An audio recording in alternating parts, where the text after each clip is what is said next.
అన్యాయంగా దోచుకుంటున్నటువంటి వాళ్ళు ఎంత పెద్దవారైనా శిక్షించాలి. అగ్రిగోల్డ్ సంపదని అన్యాయంగా దోచుకుంటున్న వారు ఎంత పెద్దవారైనా కాపాడాలి. అగ్రిగోల్డ్ సంపదని పరిరక్షించండి. అగ్రిగోల్డ్ ఆస్తుల్ని అగ్రిగోల్డ్ సంపదని దోచుకుంటా ఉంటే కళ్ళకి పెంచి చూస్తా ఉన్నటువంటి అధికారుల పైన అగ్రిగోల్డ్ సంపదని దోచుకుంటుంటే కళ్ళప్పగించుతూ చూస్తున్నటువంటి అధికారుల మీద కంప్లైంట్ ఇచ్చిన పట్టించుకున్నటువంటి అధికారుల మీద అగ్రిగోల్డ్ దొంగలను కాపాడుతున్న అధికారులపై అగ్రిగోల్డ్ దొంగలను కాపాడుతున్న అధికారులపై అగ్రిగోల్డ్ దొంగలను కాపాడుతున్న అధికారులపై అగ్రిగోల్డ్ దొంగలను కాపాడుతున్న అధికారులపై అగ్రిగోల్డ్ దొంగలపై చర్యలు తీసుకోకుండా కాపాడుతున్న అధికారులపై అగ్రిగోల్డ్ ఆస్తులను అగ్రిగోల్డ్ ఆస్తులను అగ్రిగోల్డ్ ఆస్తులను అగ్రిగోల్డ్ ఆస్తులను అగ్రిగోల్డ్ దొంగలను కాపాడుతున్న అధికారులను అగ్రిగోల్డ్ దొంగలను కాపాడుతున్న అధికారులపై అగ్రిగోల్డ్ ఆస్తులను చేస్తూ దొంగలు కాపాడుతున్న అధికారులపై అగ్రిగోల్డ్ దొంగలను కాపాడుతున్న అధికారులపై కనియంపాడు భాస్కరపురంలో ఉన్నటువంటి జామాయిల తోటలను కట్ చేసుకుని లారీల్లో పట్టపగలు ఎత్తుకెళ్తున్న చోద్యం చూస్తున్నటువంటి అధికారులపై కనియంపాడు భాస్కరపురంలో ఉన్నటువంటి అగ్రిగోల్డ్ భూముల్లోని జామాయిల్ని పట్టపగలు దోచుకెళ్తున్నట్టుగా చూస్తూ జోయిత్యం చేస్తున్నటువంటి అధికారులపై దీని వెనకాల ఉన్నటువంటి వాళ్ళు ఎంత పెద్దవారైనా దీని వెనకున్నటువంటి వాళ్ళు ఎంత పెద్దవారైనా ఆస్తులను రికవరీ చేసి వెంటనే అగ్రిగోల్డ్ ఆస్తులను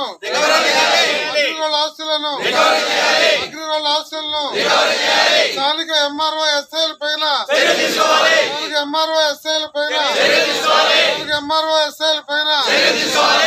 దొంగతనం జరుగుతుంటే చూస్తూ ఉన్న ఎంఆర్ఓ ఎస్ఐల పైన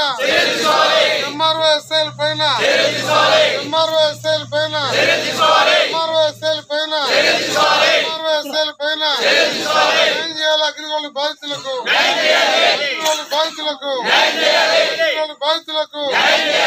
ఆస్తులు కొల్లగొడుతున్న చూస్తున్న యాజమాన్యం పైన చర్యలు తీసుకోవాలి. అగ్రిగోల్డ్ యాజమాన్యం పైన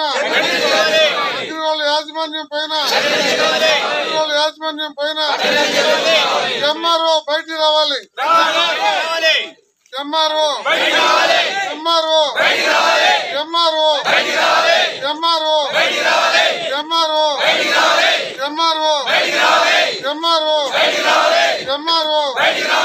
కఠిన చర్యలు తీసుకోవాలి స్థానిక అధికారుల పైన.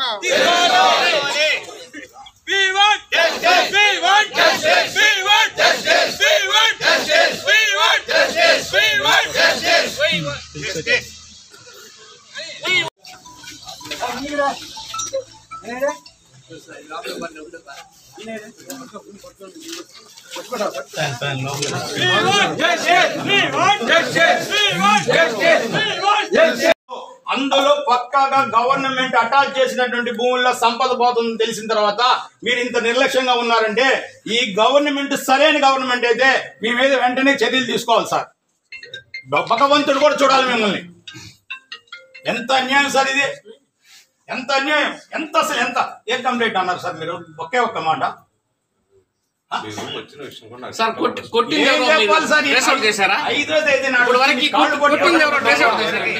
ఎవరు కొట్టారండి? ఎవరు కొట్టారు? ఇన్ని రోజులు అంతకుముందు ఎవరు కొట్టారు తెలుసుకున్నారా? మరి పోయింది కదా సార్. అసలు ఎవరు కట్ చేశారు? 13 రోజుల క్రితం కంప్లైంట్ ఇచ్చావు. ఎవరు కట్ చేశారు మీరు ఎంక్వైరీ చేశారా? 13 రోజులకి ఎవరు తెలియదా? ఉన్న కట్టెలు కాపాడమంటే కాపాడలేకపోయారు. ఎవరు కొట్టారని తెలుసుకోమంటే తెలుసుకోలేకపోయారు. ఎవరు కొట్టారో తెలియదు సార్. సరే ఉన్న కట్టెలు కాపాడారంటే అది లేదు.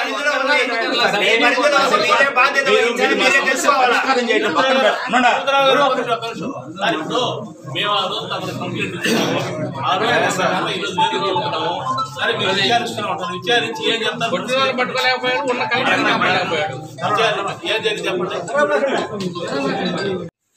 మనం వరికుంటపాడు ఎంఆర్ఓ గారి కార్యాలయంలో ఉన్నాము. వారు సీనియర్ అధికారి, కానీ చాలా అమాయకంగా కోర్టులో సాక్ష్యం చెప్పినట్టుగా జాగరూకతతో చెబుతున్నారు. ఈ అంశం పట్ల వారికి ఏమీ బాధ్యత లేనట్లుగా చెప్పారు. అంటే వారిని ప్రభావితం చేసే ఒక పెద్ద శక్తి ఏదో దీని వెనుక ఉందని మనకు అర్థమవుతానికి కారకులైన వారిని, వారికి తోడ్పడిన ఈ ఎంఆర్ఓ గారిని, ఎస్ఐ గారిని, వీరందరి మీద తక్షణ చర్యలు తీసుకోవాలని కోరుతున్నాం. మరి మాకు మీరు చెప్పినాక నేను ఇంతవరకు వెళ్ళలేదు. మా విఆర్ఓని పంపాను, ఇప్పుడు కొడతలేదు. వెళ్ళింది ఉంటే పోలీసు వాళ్ళకి చెప్తాము, ఎంక్వైరీ చేస్తాము.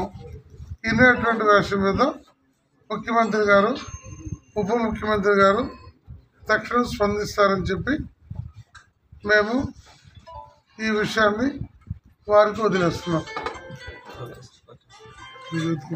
స్వయంగా ఈ విషయం మీద ఈ నెల 5వ తేదీ నాడు ఈ ఎంఆర్ఓ గారిని కలిసి విత్ ఫోటోలు, వీడియోలతో మేము కంప్లైంట్ చేయడం జరిగింది. దాంతో పాటుగా ఆయన కూడా చాలా బాధతో రిక్వెస్ట్ చేశాం. సరే దొంగలించుకుపోయేది పోయింది, అది మీ ఎంక్వైరీలో మీరు తేల్చే పని పెట్టుకోండి. ఉన్నటువంటి 30 నుంచి 50 లక్షల ఆస్తిని కాపాడండి సార్, మీరు చేయాల్సిన చర్యలు తీసుకోమని చెప్తే, ఇప్పుడు ప్రస్తుతం అందరి సమక్షంలో, మీడియా సమక్షంలో కూడా ఆయన ఎంత అమాయకంగా, అసలు ఏం సంబంధం లేనట్టుగా ఎంత నిర్లక్ష్యంగా మాట్లాడుతున్నాడు అనేది అందరం చూసాం. నేనైతే ఒక్కటి గట్టిగా డిమాండ్ చేస్తా ఉన్నా, దీంట్లో ఎంఆర్ఓ గారి వారి వాటా ఎంత, హస్తం ఒకటే ఉంటే ఆయన అంతలానే కాపాడు. దీంట్లో ఆయనకు కూడా ఎంతో కొంత వాటా ముట్టుతుందనేది నాకు అర్థమవుతున్నటువంటి విషయం. ఖచ్చితంగా ఇలాంటి ఎంఆర్ఓల మీద ప్రభుత్వం చర్యలు తీసుకోకపోతే, అసలు ఇంకా కూడా ఇక్కడ విచిత్రమైన విషయం ఏంటంటే, ఇది ఇద్దరు వ్యక్తుల రెవెన్యూ తగాదా కాదు, ఇది కొన్ని లక్షల మందికి సంబంధించినటువంటి ఆస్తి. అది కూడా గవర్నమెంట్ చేత అటాచ్ చేయబడి సిఐడి పరిధిలో ఉన్నటువంటి గవర్నమెంట్ ఆస్తి. ఇద్దరు వ్యక్తుల తగాదాకు సంబంధించి ఆయన ఏం చేయలేము, పర్వాలేదు, కానీ గవర్నమెంట్ అటాచ్ చేసినటువంటి ఆస్తి అన్యాక్రాంతం అయిపోతుందంటే, ఆ గవర్నమెంట్ ఆస్తి మీద కూడా ఇతను ఇంత నిర్లక్ష్యంగా ఉన్నాడంటే ఇతని జనాలకి ఏం మేలు చేస్తాడు? అతను ఇక్కడ పనిచేయడానికి ఎవరు దొంగలకు పనిచేయడానికి వచ్చాడా అని అర్థం కాని పరిస్థితి ఉంది. ఖచ్చితంగా ఈ ఎంఆర్ఓ మీద రాష్ట్ర ప్రభుత్వం చర్యలు తీసుకుని తన చిత్తశుద్ధి నిరూపించుకోవాలని కోరుతా ఉన్నాం. ఈ విషయం మీద త్వరలో మేము AgriGold customers and agents welfare అసోసియేషన్గా కూర్చొని కేవలం అగ్రిగోల్డ్ కంపెనీ ఆస్తుల్లో కొట్టేయబడుతున్న సంపద మీద ఒక విస్తృత స్థాయి మీటింగ్ ఏర్పాటు చేసుకొని దీని మీద సీరియస్గా ఉద్యమాన్ని కూడా తీసుకెళ్తాం. ఈ అధికారులు అందరి మీద చర్యలు తీసుకునే దాకా మేము ఊరికనే పని లేదు.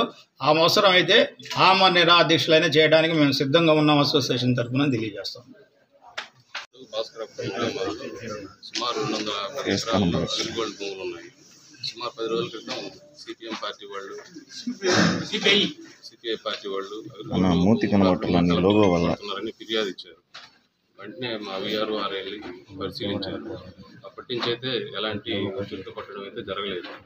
ఈరోజు వచ్చి ఆ కొట్టేసిన కలప కొంత ఎవరో తెలియని తీసుకెళ్లారని ఫిర్యాదు చేశాడు. దీని మీద వెంటనే పోలీసు ఎంక్వైరీ ఇచ్చి కొట్టేసిన కలప ఎవరు ఎత్తుకెళ్లారని కూడా పోలీసు వారి తెలుసుకుని తగిన చర్యలు తీసుకున్నారు. అంతకుముందు కొట్టేసిన కలప మీద మీరేమైనా పరిశీలించారా? అంతకుముందు కొట్టేశారని చెప్పినారు కదా, దాని మీద మీ పరిశీలన ఎంత వెళ్తే మీరు ఏమైనా ఎంక్వైరీ చేశారా?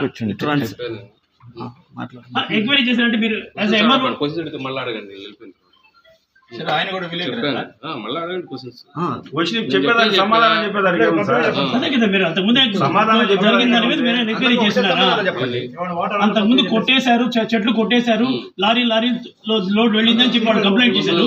దాని మీద మీరు ఎంక్వైరీ పరిశీలించినప్పుడు కొంత కలప కొట్టేసి ఉంది అన్ని, అది సిఐడి వాళ్ళకి అటాచ్ చేస్తుంది కాబట్టి సిఐడి డిపార్ట్మెంట్ కూడా మేము ఫిర్యాదు చేసాము. సిఐడి ఇన్స్పెక్టర్ వాళ్ళు వచ్చి పరిశీలించి వెళ్ళారు.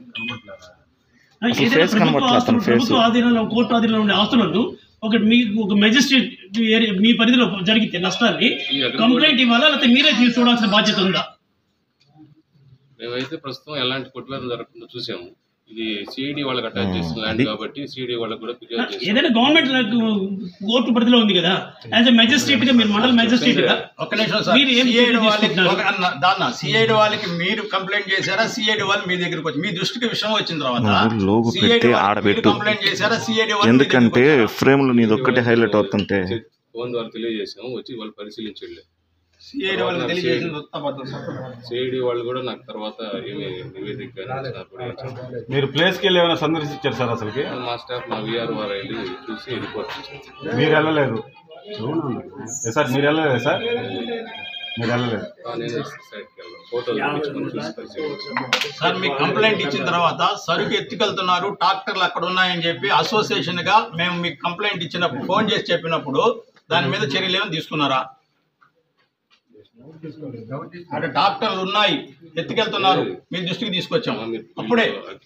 సిపిఐ పార్టీ వాళ్ళు ఫిర్యాదు ఇచ్చిన తర్వాత మా విఆర్ వెళ్ళి చూశాడు. అక్కడైతే ఆ రోజు ఎట్లాంటి వెహికల్స్ ఏమీ లేవు కూడా అలాంటి వెహికల్స్ కూడా తరలించడానికి.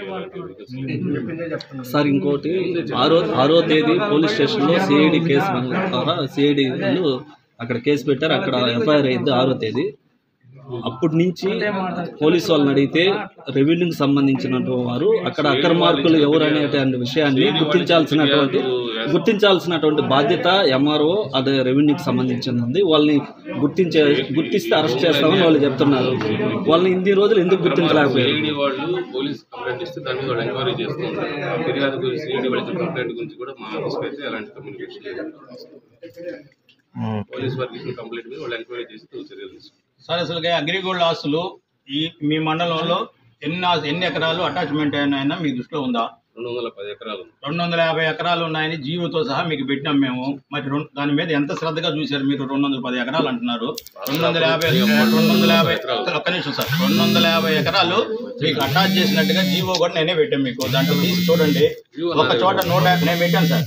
ఒక చోట 150 ఉన్నాయి, ఒక చోట 99 ఉన్నాయి, ఒక చోట 9 ఉన్నాయి. మొత్తం 250 ఎకరాలు ఉంటే మీరు ఎంత దాని మీద సిన్సియర్గా ఉన్నారనేది మీకు 210 ఎకరాలు అని చెప్పే దాంట్లోనే అర్థం అవుతుంది. ఓకే.